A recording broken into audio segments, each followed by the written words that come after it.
Ngiyalibingelela zihlobo zami. Ngifisa ukuba inkosi ngabe ngasibusisanga ngalolu suku ekukhonzeni sonke sizwe ikhuluma lathi. Kuzinkalo zonke lapho singabe sikhona umlimi angathi angakhuluma lathi. Ngicela ukuba sibe lomthandazo nxa siqala le inkonzo. Baba osezulwini, ngiyakunxusa ukuba mina ngingakhanyi, wena uphakanyiswe. Akulethe udumo kuwe lolu daba Nkosi yalo uqale kimi lusiya kuwe wonke umuntu omdaliye ebusweni bomhlaba. Khathesi woba lathi ngoJesu siyakhuleka. Amen. Bathandekayo, namhlanje sifunda encwadini yabaseRoma 15 verse 4. AbaseRoma 15 verse 4. Ngokuba zonke izinto ezalotshwa ngaphambili zalotshelwa ukusifundisa thina, kuze kuthi ngokubekezela le nduduzo elethwa yimibhalo sibe lakho ukuba lethemba. Ithemba makwenze njani? Impilo kayisela mucho kimi. Ngiphilelani na? Kumbe kangibalelwa ebantwini. Mina ngwami kangilasithunzi, ngibandlululwe. Ngilahlekelwe isithandwa sami kumbe umtshado. Ngilahlekelwe ngumntwana, ngilahlekelwe ngumzali. Kungaba kumbe uthi wena, hayi mina ngilakho konke, kangiswele lutho. Kumbe uthi wena, ngimfunelani uNkulunkulu? Uza ngiphane uNkulunkulu na? Kumbe uJesu angimswele empilweni yami. Koze kube nini engezanga uJesu? Nanku kathesi kulo COVID-19 ogijimisa abantu. Yonke le imibuzo engabe ihlasela umuntu. Kanti engiza kukhuluma kathesi kuyimfihlo ephiwe wonke umuntu ebusweni bomhlaba. Kodwa ngiyazibuza, uthambi emuntwini onsundu le imfihlo kambe izamsebenzela imnike impilo na? Ngilokukholwa ukuthi umuntu onsundu laye ubalwe ebantwini uNkulunkulu abadingayo. Indoda ethile isecansini lokufa ilayezela abantu abayo. Ithi yona, bantu bami, ilifa lenu ngilivundeke ebhokisini ngalimbela phakathi kwensimu. Nxa indoda le ifayo bayasuma masinyane bayakumba insimu yonke besimba ngesineke esikhulu ngokuloyisa ukuthi bazayivumbulula le inotho ayigebhele ensimini ukuze babe lelifa.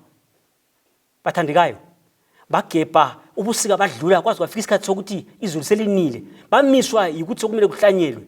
Bashaya insimu yonke bayihlanyela. Isimanga esaba khona lo mnyaka ukuba balima bavuna isivuno esingaphezulu kwamagama. Nxa ukhangele imbali ithi yona ngomnyaka olandelayo ubusika bathi bufika basuka njalo babuyela baqala lapha ababegcine khona bagebha insimu yonke. Insimu yaletha inotho engaphezulu kwamagama. Imfihlakalo abayibonayo ukuthi uyise akula nzuzu ayigebhelewe ensimini. Imfihlakalo ayibatshele yona ukuthi bantu akamsukumanini liyegebha limbe lapha ebengisebenza khona liyathola umnotho wenu. Bathandekayo, yiyona nsimu eyaba yilifa labo liyana. Namhlanje bathandekayo ngithi mina umgodi wendayimana engilinikela wona yilo enguphetheyo. Kangikwazi umbe umuntu onsundu uza kwamukela ukuba iBhayibheli libe ngumgodi wendayimana, libe ngumgodi womnotho ongela mkhawulo, umgodi ongeze ukuphela, umgodi ongela ukuthi eba lesikeletena exhausted. Awusoze ufike lapho ophela khona. Uba usimba ngesineke uNkulunkulu ulapho ukuthi akunike inotho engunaphakade. Umuntu uyabuza uthi yena abansundu embalini yeBhayibheli nxa ukhuluma mfoka Dlodlo bakhona yini?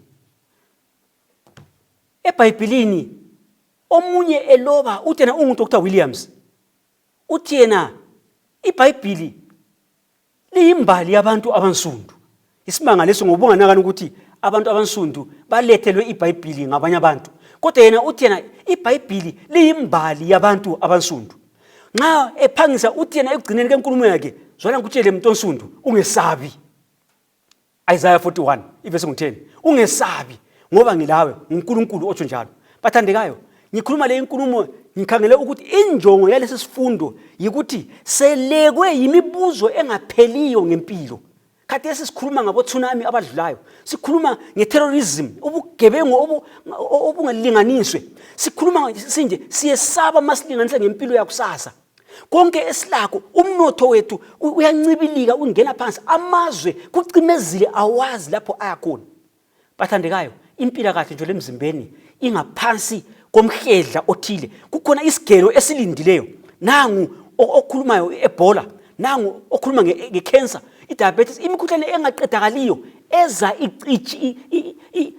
eza kithi icachile nansi iCovid-19 esingakwazi ukuthi isifula bani esigeleza size empilweni yabantu eqinisweni silembuzo eminingi ngenxa yakho nokho sifuna ilitshe lokuphephela sidinga idwala esiyakumakulo siphephele kambe embalini ngobani na abasizakala ngokwethembeka kumbe ngokwethembela kulokho okulotshwe eBhayibhelini bathandekayo ngiyaphinda futhi inkulumo yami ngokuba zonke izinto ezalotshwa ngaphambili zalotshelwa ukusifundisa thina kuze kuthi ngokubekezela la ngenduduzo elethwa yimibhalo sibe lakho ukuba lethemba alidunyiswe igama lenkosi bathandekayo khangelani lapho kade singa ngikhuluma kanje ngikhuluma ngiqondanise kakhulu lo muntu osesukume wathi yena ungokukholweni zwana ukuthi iBhayibheli ithini ngizakutshela ukuthi inkulumo engithethe nga uMose lo Israyeli baphuma eGibhithe lawe uphumile eGibhithe yesona uMose lo Israyeli bawela ulwandle lawe uwele ulwandle olungumbhabhathizo zwana ngikutshela basebesanda ngokusola basebesanda ngokulinga uNkulunkulu bandisa ngokwenza izinto eziphambene uNkulunkulu wabadlumisa ngezinyoka lawe nje ungahle ukwenze khonokho bangena ekuhlobongeni wababhubhisa ngemkhuhlane wababhubhisa ngenkemba eyabuya kuye khangela 23,000 yabantu abafa ngosuku lulunye lawe ungahle ungene kokonoko so ngikutshela mhlobo wami imbali ithi yona inengi labo bafa enkangala abasafikanga elizweni lesithembiso bathandekayo silembuzo enjalo zwana incwadi yabaseKorinti bokuqala ngo10 ukuthi ithini yelekelela umcabango engukhulume ngaphambilini uthi wona ngakho zonke lezi zinto zabehlela zibe yizibonelo njalo zilotshelwe ukuba yisixwayiso kithi osekufike phezukwethu ukuphela komhlaba le inkulumo nxa ngiletha ngalindlela ingenza nakane ukuthi isihloko salenkulumo sisibeke nga sithi sona le incwadi icho iBhayibheli le incwadi kayifuniseli le incwadi kayikulahli alibonge igama lenkosi le incwadi kayifuniseli le incwadi kayikulahli umi lapho omi khona ukuthi uye kusindisweni kumbe uzakhetha ukuthi uye ekulahlweni ngakho zonke lezi izinto zabehlela zibe yizibonelo njalo zilotshelwe eBhayibhelini ukuba zibe yisixwayiso kithi osekufike phezukwethu ukuphela komhlaba silesizatho esihle bathandekayo ukuthi sibe lokwesaba silesizatho esibambekayo esilomsoco ukuthi sibe lokwesaba sinqineke ngekusasa yethu uAbraham esasengu-Abraham wanqineka wesaba ngekusasa yakhe ephambi kwakhe uAbraham uthe ekhangela impilo yakhe waqalisa ukubalisa nxa ngikhuluma ngoAbraham ngikhuluma ngomuntu ebantwini bale okuthiwa yiNear East emazweni lana okukhona iEuphrates lebokuthiwa iGreece amazwe namhla sokukhona ilizwe okuthiwa yiPalestine indawo lena kwakuvame umkhuba abantu babevele benakana kakhulu ngokuthi nxa mina ngingilabantwana angilabizo nxa mina ngifayo ibizo lami liyasala kubani nxa uAbraham ecabanga lokho uya kuNkulunkulu wakhe amthembayo uthi uNkulunkulu mina phoke kuyini okuhle ngami ungibekeleni pho khangela angilayo umntwana uncitshile mina owenzalo yami ngokwami khangela uEliyeza lo nguye ozakuba indlalifa endlini yami uNkulunkulu utena kuyezwana Abraham wena ayisuye lo uEliyeza ozakudla ilifa endlini yakho wena ozaphuma okhalweni lwakho kutsho uJehova uSebawothi bathandekayo uthi yena ozaphuma okhalweni lwakho lapha engulandela ukuthi ilizwi endikhulumayo yilo elimelwe yile nkulumo engithi mina yalotshelwa ukuthi isifica wena lami namhlanje uyithathe sengathi icho wena uthi uJehova wena Abraham ozaphuma okhalweni lakho kutsho mina Jehova uSebawothi nguye ozakuba indlalifa yakho kodwa uAbraham kutsho njalo kuye wayengala nje umntwana oyedwa nxa ukhangela imbali le uAbraham wathi ngiyifunde ukuthi phambili ithini ngifunda encwadini kaGenesis ngo15 kusukela kuverse 12 kuya ku18 ngizakwaqama emavesi uthi yena ngeqiniso yazi ukuba inzalo yakho iza kuhlala ezweni elingesilabo iyakuphatheka kubi ihlukuluzwe amakhulu 4 eminyaka lelo lizwe leso sizwe abaya kukhonza kuso ngiza kusithonisisa. Emva kwalokho baphume lenotho eningi. Verse 16 ngeke 15 lapha. Kusizukulwana sesine baya kuza lapha njalo ngoba inkezo yokungcola kwama-Amori kayikagcwali. Verse 17. Kwathi ekutshoneni kwelanga nxa kuhlwayo kwadlula isithando somlilo esifuthekayo lesibani esivuthayo phakathi kwezidumbu. Ngalolo suku inkosi yenza isivumelwano lo-Abraham yathi ngilinikeza kunzalo yakho leli lizwe. Bathandekayo, nxa bengilandisa inkulumo engaphayana ngaphambilini ngingafundi lapha, u-Abraham bekhuluma lo nkulunkulu, bathe nxa besakhuluma uNkulunkulu wasesitena kuye, zwana Abraham ngingakhulumi lawe, thatha izidumbu ezenyamazana ezintathu lenyoni ezimbili, ithole elisikazi, isibhuzikazi esileminyaka emithathu, uthathe lenqama eleminyaka emithathu, ubusathatha inkwilimba lejuba. Ukuthathe u-Abraham esizwa lokho wenza into elizayinanzela ukuthi into ephuma phakathi komkhuba wabantu ayephila phakathi kwabo. Abantu be-Near East kuleyo ndawo babele imikhuba ethile. Omnye womkhuba wangikhona uNkulunkulu uzamangala ukuthi uNkulunkulu owasebenza lowo mkhuba kumbe uNkulunkulu wakopa into eyenzwe yilabo abantu ukuze alethe isifundo esiyazwisiswa ngu-Abraham na. U-Abraham kwathiwa kuye kalethe izidumbu zenyamazana lezi. Abraham wathatha wazihlinza wasezidabula phakathi ngasinye ngasinye ngaphandle kwenkwilimba lejuba. Wakuthatha wakuchaya laphana wakhuza inyoni zasendle ezazileke zifuna ukusondela kukho walinda. Kuthe nxa kutshona ilanga u-Abraham wafikelwa yibuthongo obesabekayo walala. U-Abraham nxa elele kulapho ozwa khona uverse 17 kwathi ekutshoneni kwelanga nxa kuhlwayo kwadlula isithando somlilo esifuthekayo lesibani esivuthayo phakathi kwezidumbu. Abraham wayebeke izidumbu lezi phose ungathona wakwenza kwaba lomkhandlo phakathi. Izidumbu i-right side wayebeka ngapha, inxele i-right wayebeka ngapha, okwenxele wakubeka ngapha. Kuthe nxa umlilo lo ofuthekayo usedlula amalahle la adlulayo ngani into yayivutha ivutha ile ntuthu. U-Abraham wezwa ilizwi lesihlona, lamhlanje ngenza isivumelwano lawe Abraham, ngiza kunika leli lizwi, ngiza kunika leli lizwe isizukulwana sakho. Nxa ukhangela inkulumo ekhulunywa nguNkulunkulu uyikhuluma ku-Abraham odinga ukuvikelwa nguNkulunkulu. Umkhuba okhona owaleyo ndawo wayungokuthi umuntu ongelamandla uza kulowo oyingqwele, umuntu olamandla afika acele kuye, angaba yinkosi, afika athe lenkosi ngicela ukuthi mina ngibe ngaphansi kwakho, ngibe yisikhonzi ngaphansi kwakho. Lo umuntu ucela ukuthi avikelwe yena abesenika ukuba ngumuntu oyisikhonzi ngaphansi kwale inkosi. Now u-Abraham nxa elapha kuleli lizwe ngumuntu wayengumhambuma, wayengelaye umuntu omvikelayo. Kodwa nxa ukhangela Abraham wayelayo omvikelayo ongaphezulu kwamakhosi onke angaba khona ebusweni bomhlaba. Nxa u-Abraham esiza cela inkonzo yokuvikela kuNkulunkulu, kwakumele ukuthi yena kube nguye njengomkhuba walezi zizwe ocela ukuthi mina ngiyathembisa ngizakwenza kanje ngize kanje. Kazange athembise lutho u-Abraham. U-Abraham akwenzayo kwaba yikuthi alalele kuphela. uNkulunkulu wasazifunga yena wathi Abraham ngiyazifunga mina leli lizwe ngilinikeza inzalo yakho, ngithi mina ozaphuma okhalweni lwakho nguye oza kuba yindlalifa kuleli ilizwe. Zwana Abraham 400 years isizukulwane sakho siyaqala sithunjwe ngesinye isizwe, emva kwalokho bese ngisihlenga isizwe sakho ngisibuyise kule indawo baze kudla ilifa elithembise kuwe. uNkulunkulu wayezifunga yena.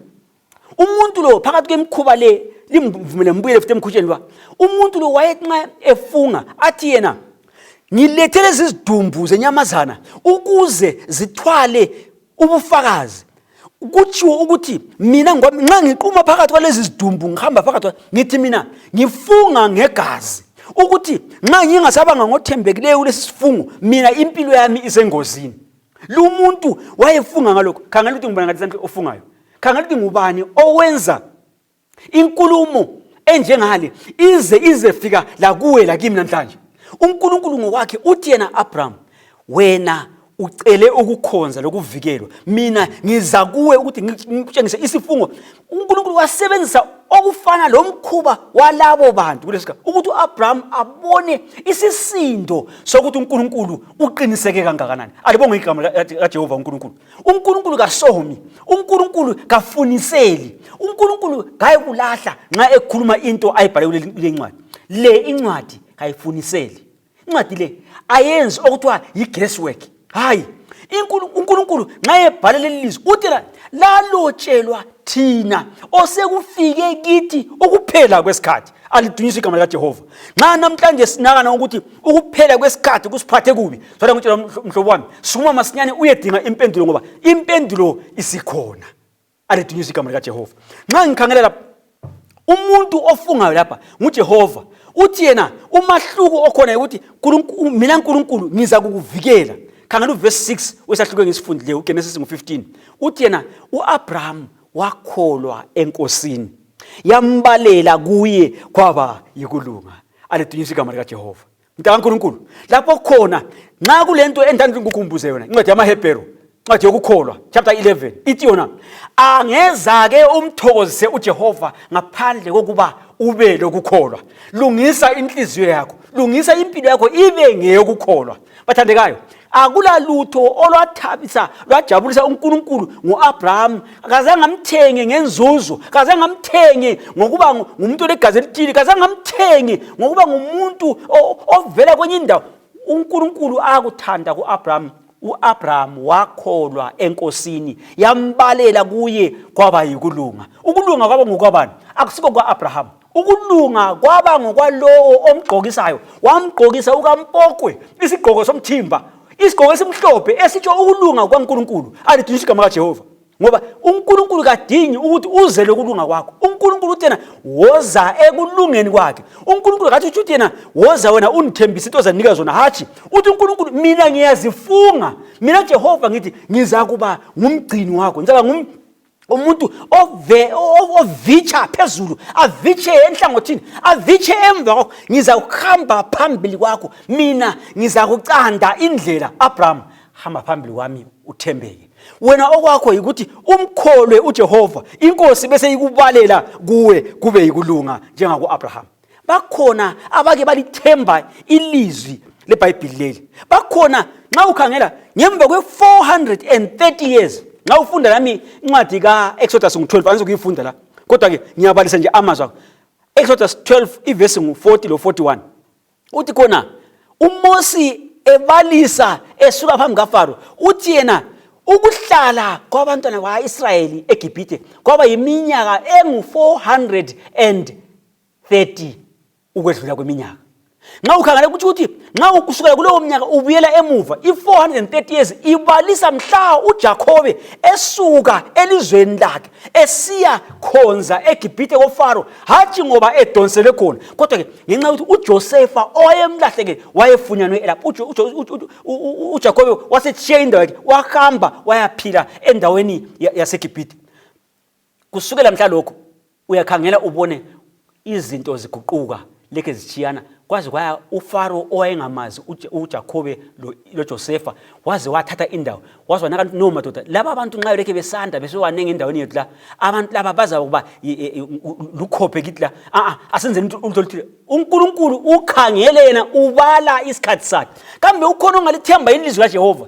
Wothi ngitshele mngani wami, yana eBhayibhelini ngemva kwe430 years uNkulunkulu wavakatshela eGibhithe, wakhumbula isifungo sakhe kunceku yakhe uAbraham. uNkulunkulu wazikhumbula ukuthi wazifunga ukuthi inzalo yakho iza kuza ngikhonza kule indawo. Hlaliseka mhlobo wami othandekayo, hlaliseka. Nxa kukhona okungabe kuyakuqubula, nxa kukhona okungabe kuyakufuqa lapho hlezi khona, nxa kukhona okungabe kukutshela ukuthi usulahlekile ngokulahla imikhuba yakini, ngithi mina zwana ukhona owatshiya imikhuba yakibo walandela uJehova weSebawoti. Namhlanje singofakazi imbali yeGibhithe kungadinga ukuthi iyeguqulwa nxa lento ingasoqiniswa, ngoba ithi yona uFaro othile waphelela olwandle, imbali yakhe iphelela khonapho.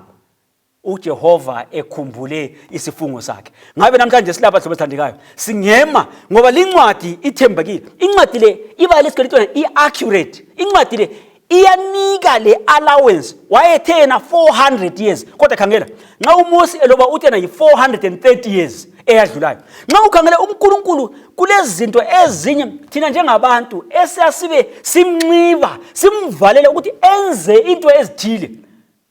Athi uyakhangela isikhathi sakhe abone nje ukuthi nxa ngingalandela isami isikhathi abantu la ubani nyamfuna nyambona uyasonda kodwa uleke zilazila mntoba amathandekayo ngicela uyekele ukuzilazila.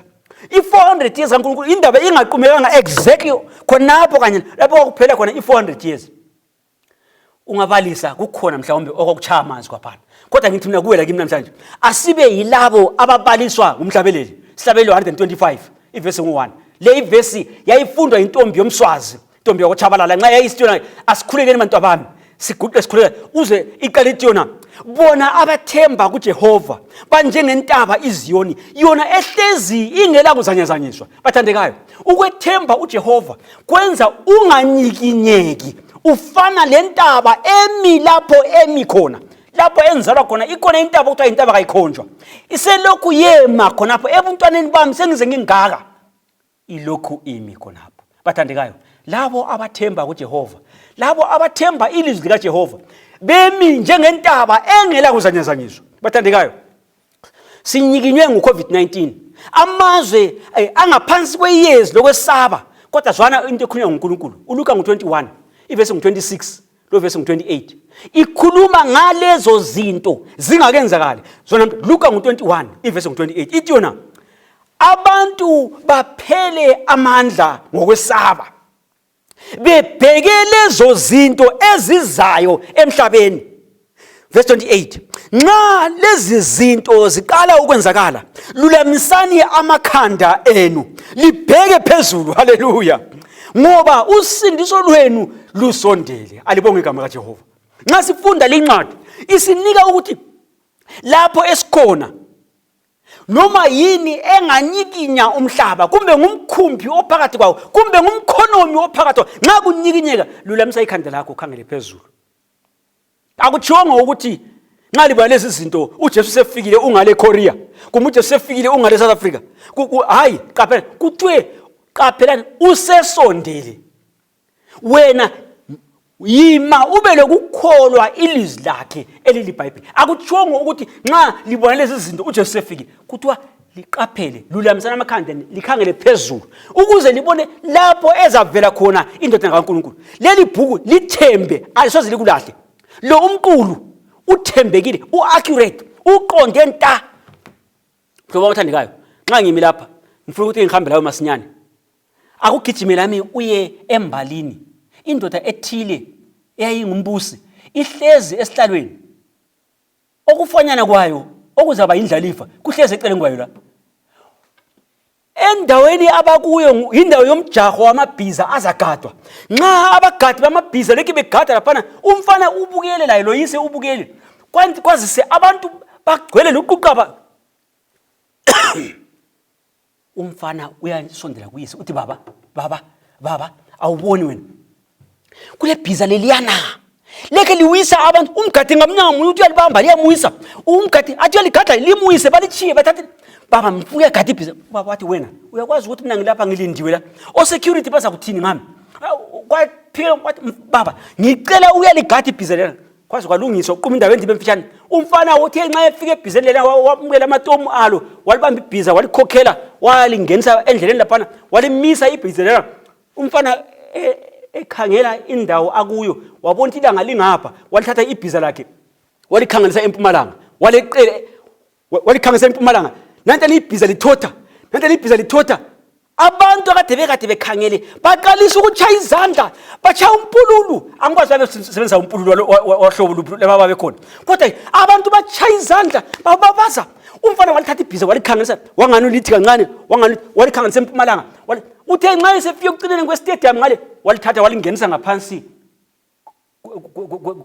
kwento eyayivale eluphahla kwakulethunzi waligijimisa lingaphansi komthunzi waligijimisa ngaphansi komthunzi wayafika abagadele khona wafika wema wakhothama kulo obebamba amabhiza wamnika umfana wakhe. Uthe nxa esiya phezulu indawana inkundla yonke yayisigcwele ukubabaza lokuchaya izandla bechaya ukhwelo abachaya imvokoko beseqa nxa esiyafika kuyise ufica uyise okhamaleleyo othuleyo uthi mfana ngitshela phangisa untshele masiyane imfihlo yakho ukwenze njani lokho uthi hayi baba zwana ngitshele ibhiza leliyana belisesaba isithunzi zalo ibhiza abantu abebengaboni mina ngilithethe ngalikhangelisa ilanga zwana uthena ubaba wakuzwa ngaphi khonokho uthi baba mina uthisha wami wamfundisa wathi yena mfana empilweni yakho nxa uzanqoba umhlaba mfuna zonke izinto ezingamathunzi lokwehluleka kwakho lakho konke okuthile ukufake ngemva kwakho ukhangele phambili elangeni ukhohle ngakho konke lokho kungamathunzi baba mina ngithe ngikhangela ngabona ibhiza yami ngcono ndikhangelise ilanga ngatheni bathandekayo asitsheni indaba le lapha umfana lo uthena nxa wayenze lokho uthi into amtshela uthisha ukuthi uyabona ungenza njalo amathunzi wonke lawo wafaka ngemva kwakho uzanqoba umhlaba wonke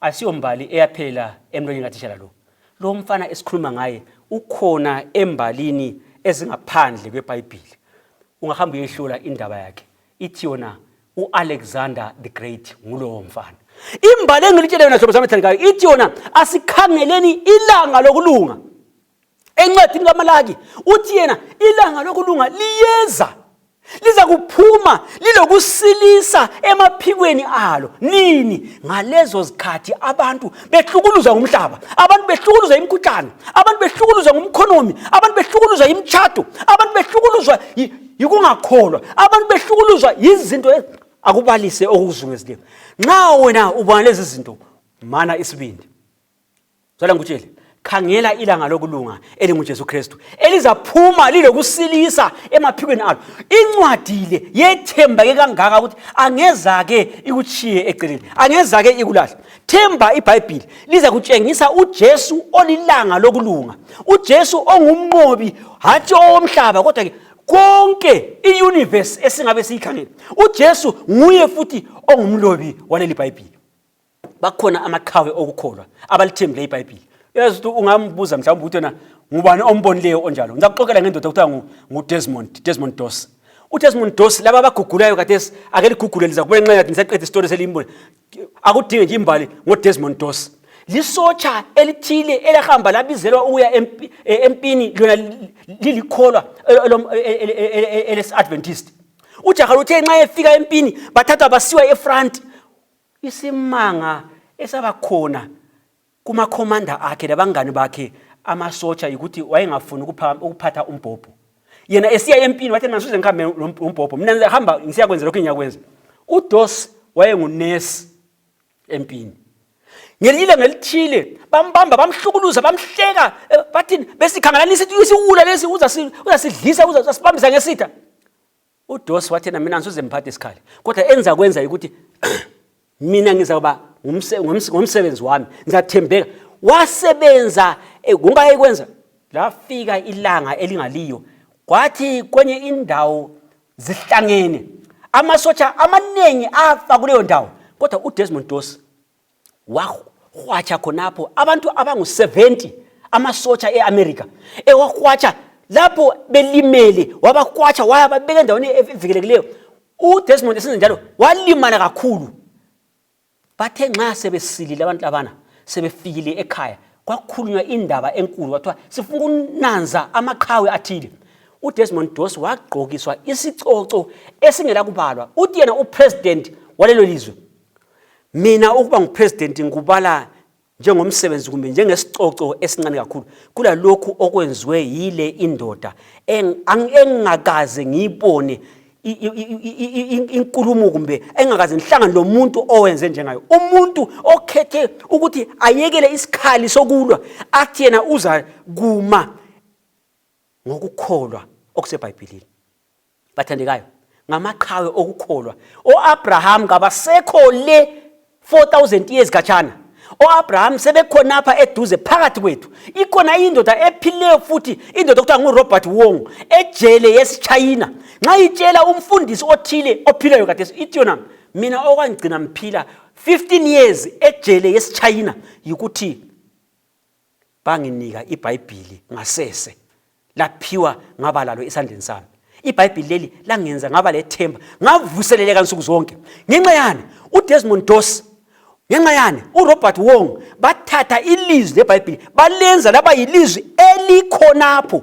Mhlobo omthandekayo ngiyakumusa kathesi, thatha iBhayibheli ulenze libe yimpilo oyiphila kathesi.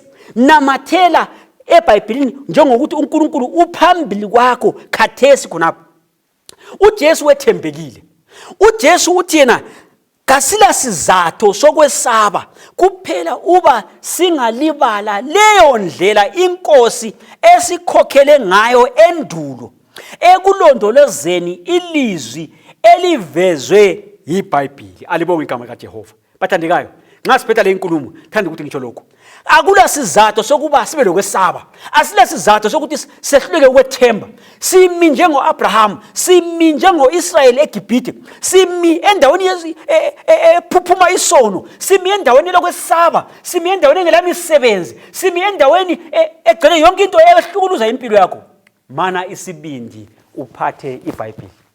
iBhayibheli leli uPaul ulifanekise lokuthi lona ngokwalo nxa ulikhangele liyisibani phambi kwempilo yakho. Ulifanise wathina ukukholwa kwakho kuza kuba yinsabula, kuza kuba inkemba engena iphendle indlela. Kanti iBhayibheli nxa ulikhangele liza kuba yisiviko sakho, liza kuba yisibani sakho. iBhayibheli liza kuba yifoundation yakho omi phezulu. Kungenxa yani usenzela kokwenzayo? Ngikwenza ngenxa yokukholwa engutshengiswe yiBhayibheli. Ukukholwa okunje nyakwesaba. Uthi yena umhlabeleli Zulu hymnal hymn 65, kumnandi ukwethemba uJesu lokukholwa izwi lakhe nokubamba isithembiso isho njalo inkosi. Inkosi kabani? Inkosi kaAbraham. Inkosi kabani? Inkosi kaPauli owathi silotshelwe lezo zinto, sizilotshelwe ukuze thina osekufike kithi ukuphela kwesikhathi sibe lethemba. Uthini ngalokho mhlobo wami? Vuselela ithemba. Ithemba isonto ethengwayo. Ithemba yikuzisa kuJehova. Woza kuJehova unjengoba unjalo. Ungadingi izinto eziningi. Ungadingi ukuthi kalwetshintsha uze ube ngcono. Njalo mhlobo wami, isimanga esikhulu ukuthi okwasezulwini endaweni yokuba kube into edurayo, kube into engabambekiyo. Nxa ukhuluma ngemali, bekumethi kabe into okuthiwa ifinyelelwa ngamakhosi kuphela. Okwasezulwini kubanjwa ngokuza kuJesu njengoba unjalo. Woza kuJesu njengoba unjalo. Gqoka isigqoko sokuphiwa. Isigqoko sokuphiwa ngesikaba na? Ngesika Jesu olungileyo.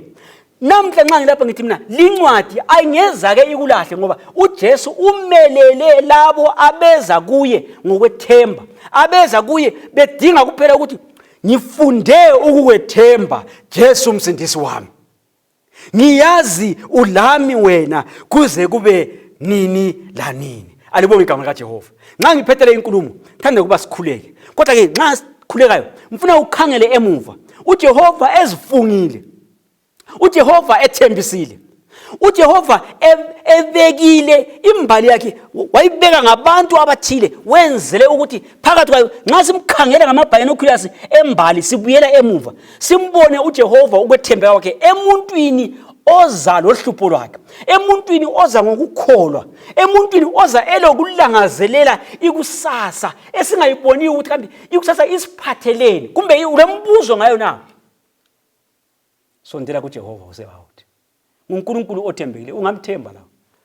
uNkulunkulu wabantwana, uNkulunkulu wabantu abadala, uNkulunkulu wabantu abangabayanga, uNkulunkulu wabantu abanothileyo. Ya enye indoda ithe yona itshela abangani bami yathi yona lina majaha amfuna ukukhuluma ngesikhiwa kodwa ngikhulume ngolimi lwethu. Lina abantu abamnyama qhubekani ngokukholwa kwenu. Qhubekani ngokukholwa kwenu. Thina sesilakho konke. Sesibonile inotho, sesibonile imfundo, sabona konke. Thina nxa ungabuza ngepleasure ngiyayazi, kodwa wena umuntu omnyama hamba kuNkulunkulu wakho. Mhlobo amathandekayo qakeza.